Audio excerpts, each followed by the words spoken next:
Hello and welcome back to the latest edition to Beyond the Stage, the Pablo Center's podcast. As always, I'm Kathy Wright, talking to you about everything that's happening in and around the Pablo Center. And today's topic, well, it's a little different, I think, than what you are accustomed to hearing from us. Because today we're talking about a topic that a lot of people are fascinated with, but maybe always don't want to admit it. It involves violent crime, serial killers, and why true crime has taken a true hold on us. So today my guest is Dr. Scott Bonn, a criminologist, professor, and author who spent years studying extreme criminal behavior and the psychology behind it. He's going to be here at Pablo Center, or has been, depending on what day you're listening. And it's something different and new for us here as far as bringing in some of these speakers for topics that may seem a little different for a performing arts center.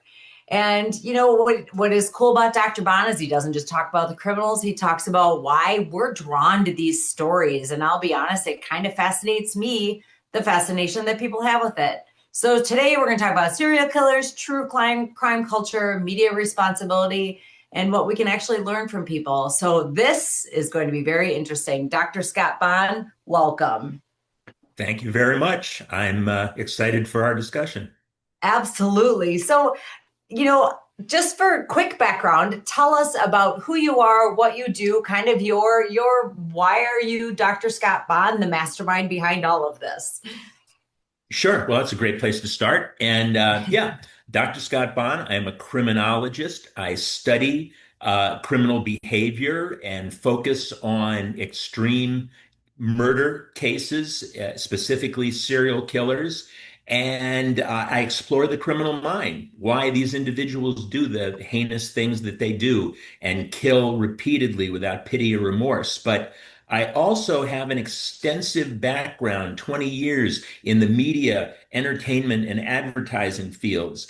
And I was privy firsthand at the way that serial killers are portrayed in our popular culture, often as larger than life monsters and ghouls, whether it be taking a Jeffrey Dahmer, who was a real life serial killer, and turning him into a larger than life spectacle, as in 1991, or his fictional counterpart, Hannibal Lecter in Silence of the Lambs. So I try to make sense of this conflation that takes place between fact and fiction and how these real life serial killers become what I call celebrity monsters. So that's a bit different because I go beyond the serial killers themselves and look at their place in our popular culture. It's always interesting for us in Wisconsin because, we two of the most infamous serial killers hail from our state. And I always think that's very, very interesting. Is it the water? Is it the long winters? I don't know. We can talk about that. But, here in Wisconsin, obviously, we've had several. And so I think it fascinated people because it was literally happening in our backyard.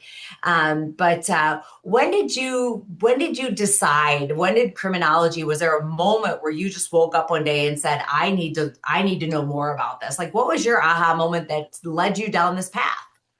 Well, I've been interested in human motivation my entire life. I grew up in the Midwest myself. I grew up in Ohio.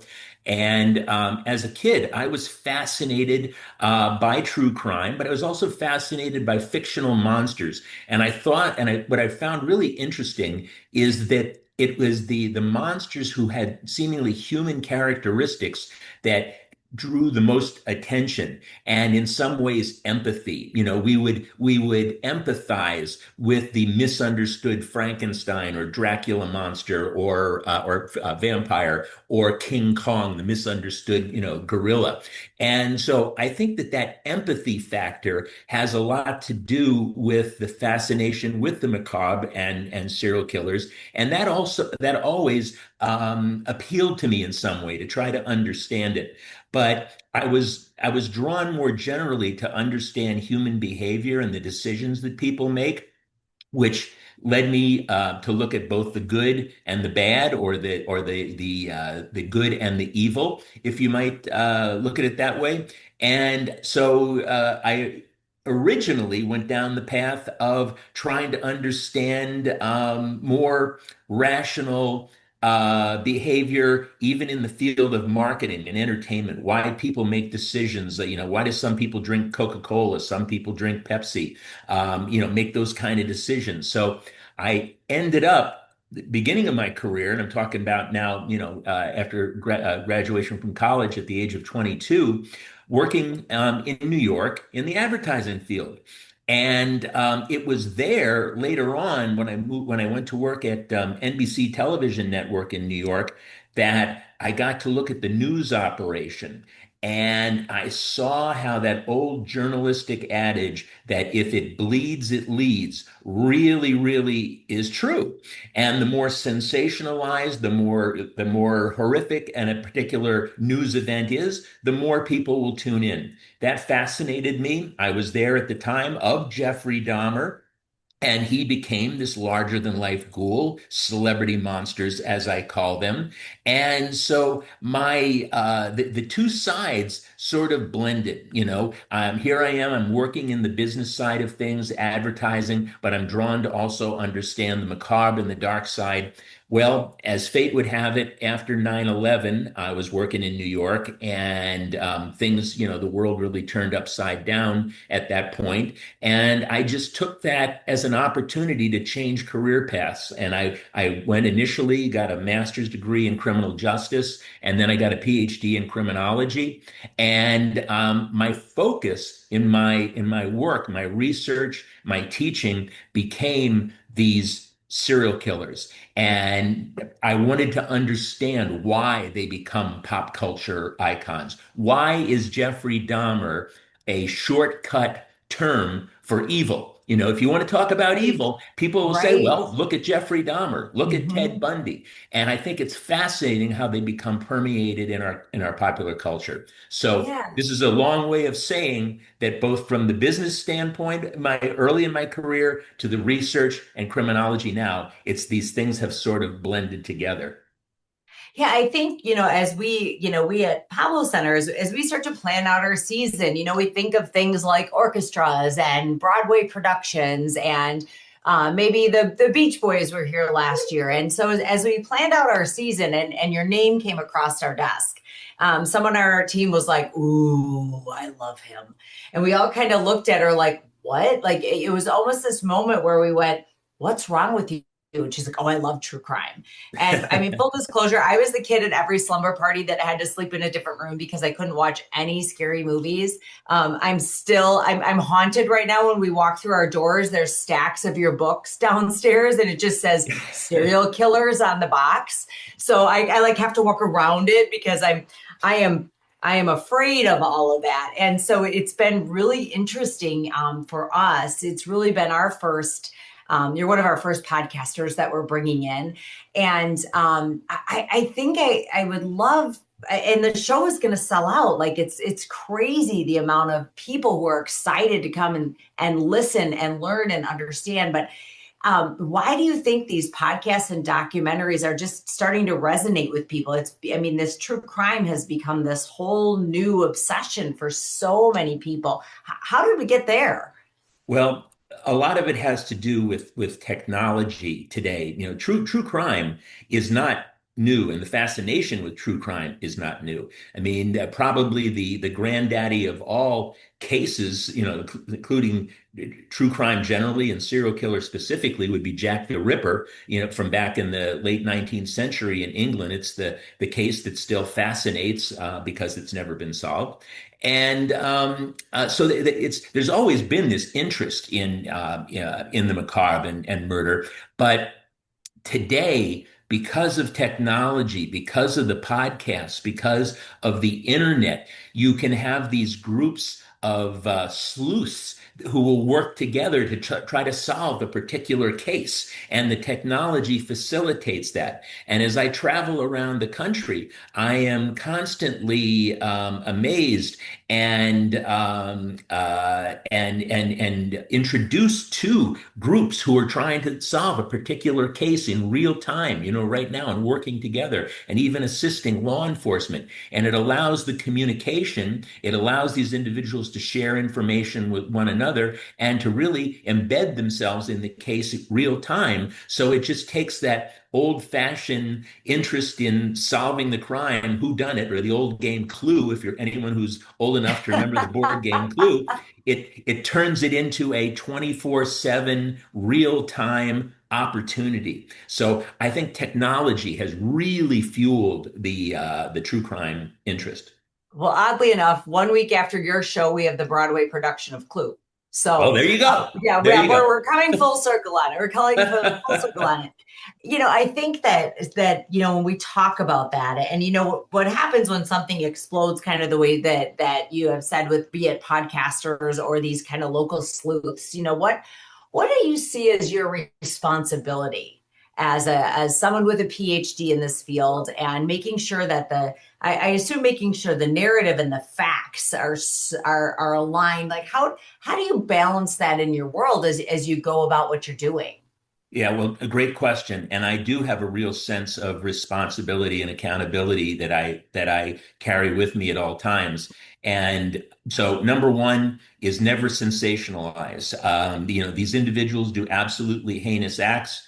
We have to describe them. I mean, they're real. We're going to describe them, but we're going to do so in such a way as not to sensationalize. And I always remind my audience that Ted Bundy is a household name, but he had 36 female victims. Let's try to remember the name of one. And it's almost impossible, right? Because we as a society, we're so fixated on the monster, if you will, that we lose sight of the victims. And so I always try to bring the victim perspective and victim compassion and empathy to it.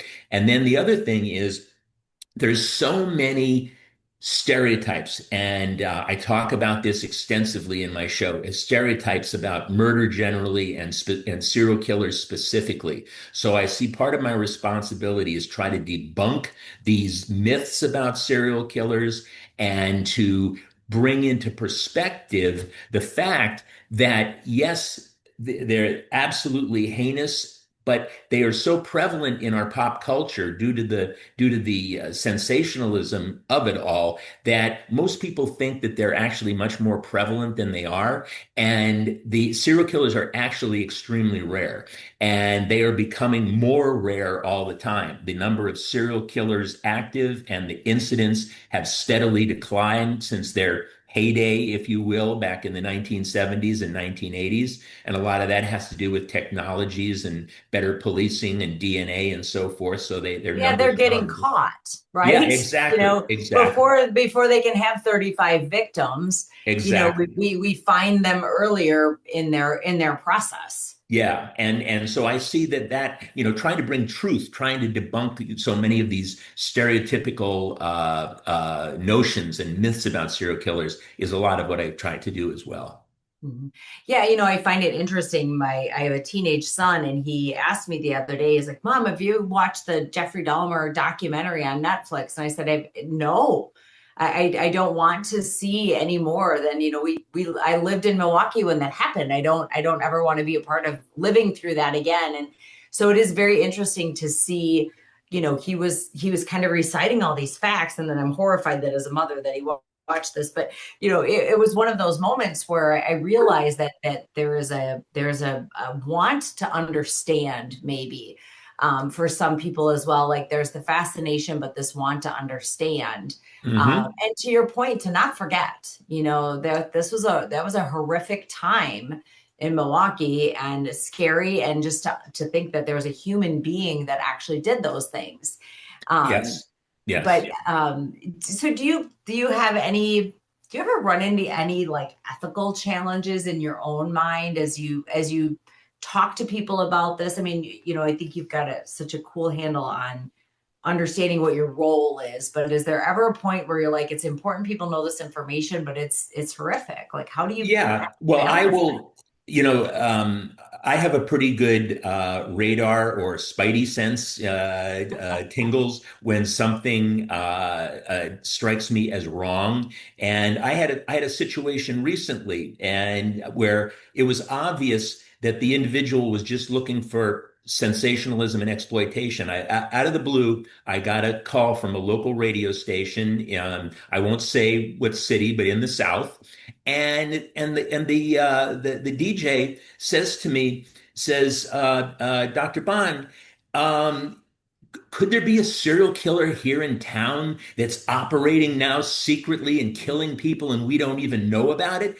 And clearly all this person was trying to do was, create controversy and fear, and so I would, I'm not going to feed that. And I said, well, do you have any evidence of this? Is there any evidence at all? Because if there's not, then it's just conjecture, and conjecture that could lead to fear mongering. So I try to stomp that out. If I have any sense that someone is trying to use this or use this topic or my expertise in a way to exploit or sensationalize, I try to walk away from it immediately. Yeah, we have a university campus here in Wisconsin, and there's a theory. We lose a lot of students to the river there, Mm, and there's a theory that that's a serial killer, not maybe kids making bad choices at late at night. And so it's always interesting when if you look it up, there's a pathway that people are taking with that, and you're like, hold on a minute, let's go back to fact, right? yes. You can scare people so much with that and then get away from the fact that we need to talk to our kids about how to keep themselves safe when they're around water, right? So it is kind of crazy. And yeah, That similar phenomenon, or that similar, almost an identical scenario, is has taken place in Austin, as well as Houston. And I was a college professor down at the University of Miami in Florida for a while, where I got my PhD. And the intercoastal waterways literally go through campus. And tragically, there have been a few instances where a drunken, college student, would fall in and die. And, I mean, that's a tragedy, but it's also, could be fodder for a serial killer conspiracy. And so, yeah, I think your point is well taken, that we need to, really look for the evidence, look for the facts before we start dreaming up conspiracy theories. right. And to your point earlier, how technology can all of a sudden somebody throws that out into the universe, and now there's this did you see this? Did you read this? And all you have to do is type it into AI or type it into Google, and it's going to say that this is because it was actually an artist that was traveling through our town. He said, "Yeah, I was in La Crosse last night and I was reading about, there's they think there might be this serial killer." And I went, "Wait a minute, what?" And and that's what the Webiverse told him about that community. And I said, maybe you should read into that just a little bit more. Hmm. Um, but Yes. yeah, so in your research, I always go back to Wisconsin having two pretty crazy serial killers. Is there a was it just coincidence, or is there a copycat? Like how do we end up with two? We're a pretty quiet Midwestern state. Yeah, well, the thing is, there've been hundreds and hundreds and hundreds of serial killers over the decades, and Long Island, New York, has had more than its share. I mean, literally, the Long Island serial killer, just pled guilty a few weeks ago. Texas has had more than its share. California's had more than its share. So it's just random. It's random numbers. Anywhere where you have a decent population, sooner or later, one is gonna crop up. I don't think there's anything in the water that I'm aware of. I don't think there's anything in the air. I don't think it's the wonderful cheese in Wisconsin. I don't think that has anything to do with it. It's random numbers, and population density. And I will say that where you see the more densely populated areas, like in the New York area and Long Island, there have been a larger preponderance of serial killers. No, I don't know any regional aspect or explanation for any of this. But the good news is they have been drastically on the decline, and of course. DNA has played a big part in solving some of the legendary cold cases, like the the Golden State Killer, for example. Mhm. Turned out it was an old man, Joseph D'Angelo, octogenarian in California.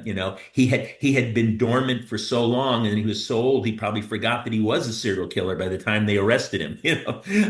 And they got him with Ancestry.com. That's how they Isn't got that him, crazy? Ancestry.com. You Isn't know, that crazy? And you wonder, like, I imagine like interviewing him would be a dream of yours, but just under like at what point did he, I mean, has he lived his whole life knowing he was that guy? Or did he hit a moment in his life where he just said that person isn't me anymore and I'm living differently and how do how do you live to be 80 and carry that with you your whole life? Or do you find a compartment that you pack it away in and it just stays there forever? That would be very interesting to me. well, you brought up a good question. Crime in general and murder specifically is a young person's trade. It's a young person's game. Now, the mean age for murder in the United States, and I'm not talking about serial murder, all murder is 22 years old. Wow. And so they do age out, to the extent that they're not caught. And by the time they're in their 40s and 50s, it's not as easy to do the things that you did when you were 25.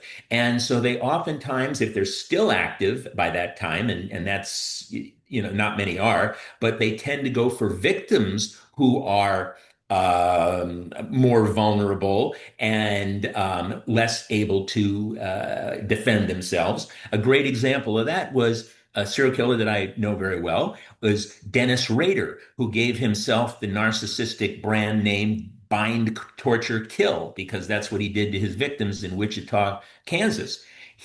As he got older and stayed active, he would progressively go to older and more vulnerable and more susceptible victims. Yeah, this back can't carry a body around anymore. I'm too Yeah, old for that. yeah, Yeah. yeah, So, exactly. you study a very dark, scary, sickening person. How do you get up in the morning and enjoy a sunrise and a good cup of coffee? Like how do you keep that separate in your heart? Well, I recognize that this is I'm analyzing. I'm looking under the microscope, and I recognize that the individuals that I'm looking at are rare, they're exotic, they're deadly, and they're very different. And so I will go out of my way not to become emotionally involved in any way.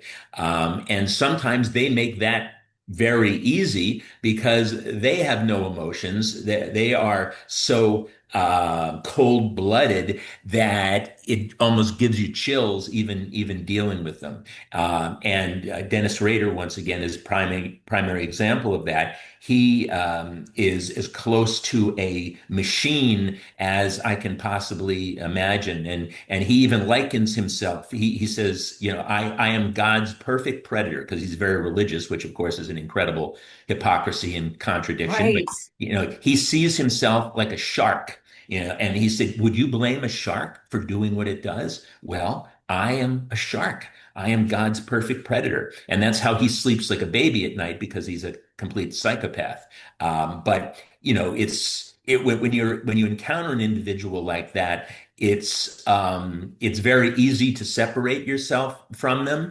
And so I do what, say, a law enforcement officer would do, or anyone who deals with something that's very disturbing, and that is you just have to create a psychological buffer between yourself and the subject matter, and realize that you're doing this for a practical reason. You're trying to understand them for the value or for the well-being of society, and these are not your friends. These are not individuals that you want to spend quality time with. So how do you see your work and the work of other true crime podcasters and television shows? Like how do you see that? What good is that doing in our world? I mean, there has to be some really incredible benefits. I know you mentioned a little bit earlier, like kind of there's some sleuths and people trying to find these cold cases is where's the good that comes out in this? What are you seeing as you travel the country and you speak to people about these topics? There's good in it, or you wouldn't be doing it. So what's the good in it? Tell me about that.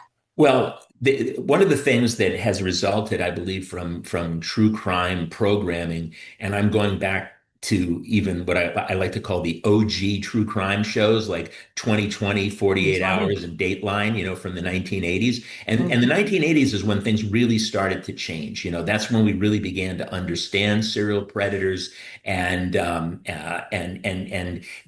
programming has helped to educate and help to make us more aware of our surroundings and to not be so trustworthy of strangers. There was a time back in the 1960s, 1970s, people would hop in the car and hitchhike with anybody. God forbid you get in the car with Jeffrey Dahmer, it's probably not going to end well. So I think one of the things that this type of content and programming have done is just make us more aware, better educated, better able to recognize when we may potentially be putting ourselves in danger or encounter someone who may plan to hurt us, and also because of all of the research and all of the work that people like myself and others do, we have a much better understanding of these individuals now. And when you can get into the psyche of a serial killer, you can penetrate not only to understand their behavior, their actions, their thought process, predict future behavior, but also their weaknesses and vulnerabilities and how to apprehend them. And that's really, for me, what it's all about. Is if you can crack that code, so to speak, and understand what is compelling this individual to kill, then you go a long way toward understanding their weaknesses and being able to apprehend them. Because every serial killer is driven by a fantasy-based need to kill that only exterminating complete strangers will satisfy this hunger. And it's like a visceral hunger that compels them. It's really very much like a drug addiction that they simply must do it. They must have a fix. They must do it in order to satisfy and feed that hunger. And that hunger is usually awakened somewhere around the age of puberty.